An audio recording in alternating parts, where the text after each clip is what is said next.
Gotta figure out which one's the flashlight and which one's my microphone. Howdy, and welcome back to the Texas Bucket List. You know, I'm always up for a good ghost story whenever we're on the road traveling across Texas. But over in Mineral Wells, there is a wealth of wickedly good tales about the unexplained. One of the most popular spooky destinations in the entire United States can be found here.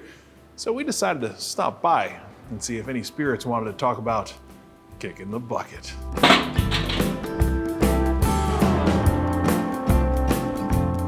Mineral Wells is a marvelous small Texas town full of charm and history. The Baker Hotel is part of that story. Currently under a massive restoration, this soon-to-be high-end hotel has been casting its shadow on Mineral Wells since 1929. In that shadow, you'll find a dwelling that has a dark history and is said to be full of spirits and other sorts of entities. The Haunted Hill House. It's their world, I'm just living in it, you know? Kathy Estes and her husband Sonny purchased the Haunted Hill House in 2017, knowing full well what they were getting into. One day we saw it for sale on the news. So he said, I'm buying a haunted house. I don't know, midlife crisis, whatever, you know? we had come into some money, and we actually fell in love with the house and the mountain. You know, we got the mountain too. So we're like, wow, this is beautiful. Beautiful. If you're into super creepy old homes that feel haunted as soon as you walk in the door. Yeah, that's not creepy at all. Everything in here is my design and my taste, and some of it's creepy and grotesque. I mean, why paint a haunted house yellow and bright and cheery, right? Right. Built in the 1800s, this house has a history of being a brothel for the baker back in the day. But rumors of murders and rituals are also ripe here, making it a hot spot for haunted investigators looking for a scary spot to search. We have a lot of people that get addicted to this house, and they have dreams about it, and they want to come back, and they want more and more and more. So people can come here and stay the night, or at least do their best. Yes. We have about 50% are able to make it through the night, including professional paranormal teams. They do leave as well. Just too intense. I think that they're used to hearing voices on equipment and on cameras and not in their own ear. And that's called AVP, which is an audio voice phenomenon. They're used to listening to EVPs, which is electronic voice phenomenon. And then when we find as professionals or paranormal teams come here and they hear it with their own ears, no equipment running, and it's very loud and distinct, it kind of freaks you out. You think the ghosts like the fact that you're inviting people in here every night to do this? No, they've told us there's too many people in the house, we're sick of this. This is on our security camera. Really? And they complain. They tell people to get out, leave.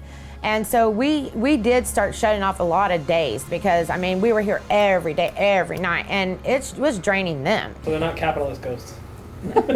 All joking aside, people really do experience some crazy things here.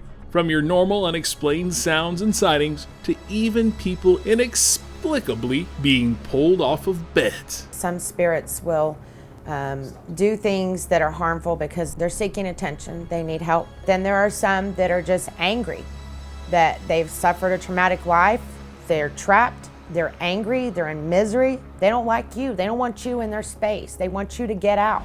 Well, that's comforting. Apparently this house is so haunted, Kathy doesn't spend a whole lot of time in it, and she refuses to go upstairs. According to the Esteses, that's where the most active entity can be found here. It goes by the name Toby, and it's something they say isn't from this world. I don't go up there. No? Nope. My husband will be taking over that part, and everyone knows that I don't go upstairs. Just not scary. It's just darkness and heaviness. I don't like it. It's very. Did you just hear that? I heard that. That's Toby. You just heard him, right? Yeah. You'll capture him on camera. Hi, Toby. That's when the goosebumps started. You gonna be upstairs tonight? When I started out, I enjoyed it a lot, but now I don't enjoy it anymore. Then why keep doing it? My husband loves it. He's addicted to it. I just come in and do the history tour, and then I leave. I'm done. I've had some bad things happen to me in the home, and I just really don't feel comfortable. And you're gonna leave us here? Yeah, you're gonna stay here tonight. Thanks. I'm more to the extreme. I'm always looking for the next crazy thing to happen. Sonny showed us how to monitor things in the house and how to use some of the equipment. This is also when we started having unexplained interference in our microphones. Donnie having audio issues. Already. Already. We just got here, man. The microphones are making weird interference we've never heard before. And it only happens on this side of my body. After things calmed down, we took to the stairs with Sonny, and the senses and sensors started going off. If you want me to shut the light off, get away from the REM pod. That was about as exciting as it got with Sonny, and once we were left alone to explore for the evening, not much happened at first. Hello. What you think? Just waiting. Little did we know that EVPs were being picked up around us, and they were some pretty random ones. There were spooky ones. Then, around 1 a.m, we actually started hearing things. Heard a noise. It's like a cat coughing. Or something growling. No activation though, huh? Yeah, no, nothing going on here yet. But now I'm kind of frozen. That's when we decided to head upstairs, and that wasn't a good idea. What was that? What was that? We didn't hear you. At that point, I was ready to head out while photographer Donnie wanted to stay. During our discussion as to if we had enough to tell the story, we heard a voice that startled us. The cameras didn't pick it up, but we both heard it. Pretty sure we just heard a get out. Yeah, we just heard someone say get out. What did it sound like? It was like, get out. And it came from Toby's room. At that point, we were good to go. I run. I'm not gonna lie. I run. Donnie and I did our best to debunk this, and so does Kathy and Sonny. Every investigation is checked for authenticity. We go through our cameras, we make sure that they're not doing it, that no one else is doing it.